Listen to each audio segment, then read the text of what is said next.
podcast vous présente Pick a Monster. C'est un jeu coopératif qui a été créé par Bastien Loisillon et Mathilde Dierno, illustré par Nathan Crière. On y joue de 4 à 10 joueurs à partir de 10 ans. Une partie dure à peu près 25 minutes. Je vais de suite vous expliquer la règle du jeu.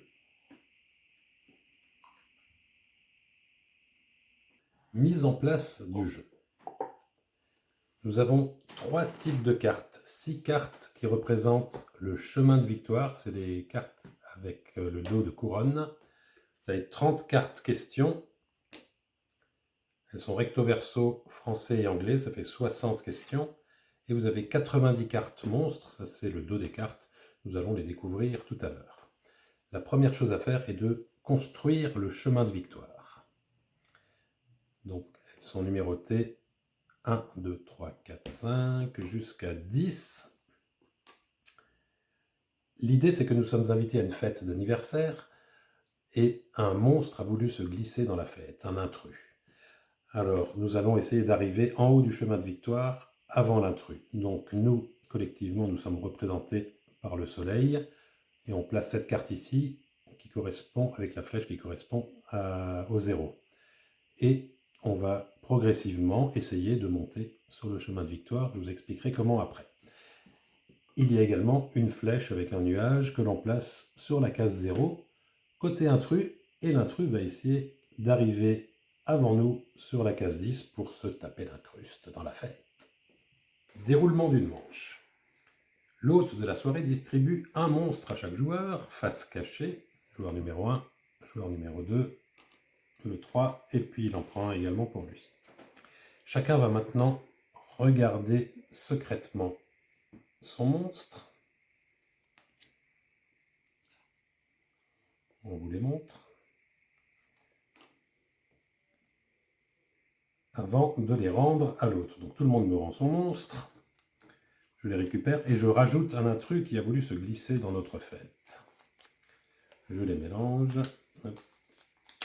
Et je les replace face visible sur la table. À partir de maintenant, nous allons devoir retrouver l'intrus. Et pour cela, je tire une question. Par exemple, j'ai le choix entre deux. Je prends la première question de la pile. Quel est son super pouvoir ? Je vais dire quelque chose de mon monstre afin que les autres puissent l'identifier. Donc chacun va faire de même.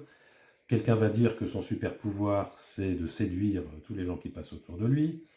Quelqu'un va dire que son super pouvoir, c'est d'être touche à tout. L'autre, c'est de voir Paris d'en haut. Et l'autre, c'est d'écraser tout ce qu'il y a sur son passage comme un bulldozer. Ce sont des exemples. Maintenant, au top départ, chacun va retirer un monstre et il doit rester l'intrus. 1, 2, 3, top. C'est parti.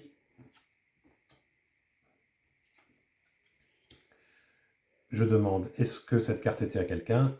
Et oui, celui qui a dit voir Paris d'en haut, évidemment, c'était cette carte-là. Nous avons perdu, c'est l'intrus qui avance de 2 cases sur le chemin de victoire. S'il arrive à 10 avant nous, l'intrus a gagné. Il s'est tapé l'incruste. On enlève toutes les cartes. Et la main passe au joueur suivant. Maintenant, c'est la fête d'anniversaire du joueur numéro 1, qui fait de même. Donc, il va distribuer 4 monstres.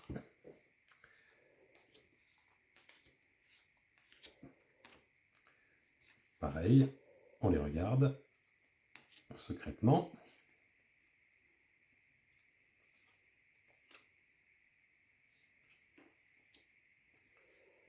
Et on les rend à l'hôte, qui rajoute un intrus. Il les mélange. Et voilà qu'ils réapparaissent. Alors, la nouvelle question est, il a le choix entre que fait-il dans un ascenseur ou quelle est son odeur. Tiens, il va choisir quelle est son odeur. Alors, l'odeur de celui-ci, ça pourrait être la fraise tagada à la menthe. L'odeur de celui-ci, c'est le crapaud pourri. Celui-ci, il sent le Mexique. Et puis celui-ci, il sent le poisson du fond des mers. Hop, top départ, on retire un monstre. Cette fois, c'est gagné. Il reste l'intrus au milieu, c'était à personne. Nous avançons de 2 cases également sur le chemin de victoire. Maintenant, phase suivante. On peut gagner un point de plus si on arrive à réattribuer les monstres à son propriétaire d'origine. On peut répéter les réponses aux questions et ensuite top départ de l'hôte. 1, 2, 3. Tac. Hop, tout le monde a récupéré son monstre. C'est gagné. On avance d'une case supplémentaire. Si par contre tout le monde n'a pas récupéré son monstre, c'est l'intrus qui avance d'une case supplémentaire. Voilà, on continue les manches ainsi de suite. Si nous arrivons à 10 avant le monstre intrus, nous avons gagné. Si l'intrus arrive avant nous, c'est lui qui a gagné. Je vous donne quelques exemples de questions. Donc des monstres, il y en a 90 en tout. Et parmi les questions, il y a quel est son rêve le plus fou? Que déteste-t-il? Quelle sera son épitaphe? Mime ton monstre? Chante sa chanson préférée? Enfin voilà, plein de questions amusantes. Ça peut se jouer donc de 4 à 10 joueurs facilement, c'est plus difficile à 10 joueurs qu'à 4.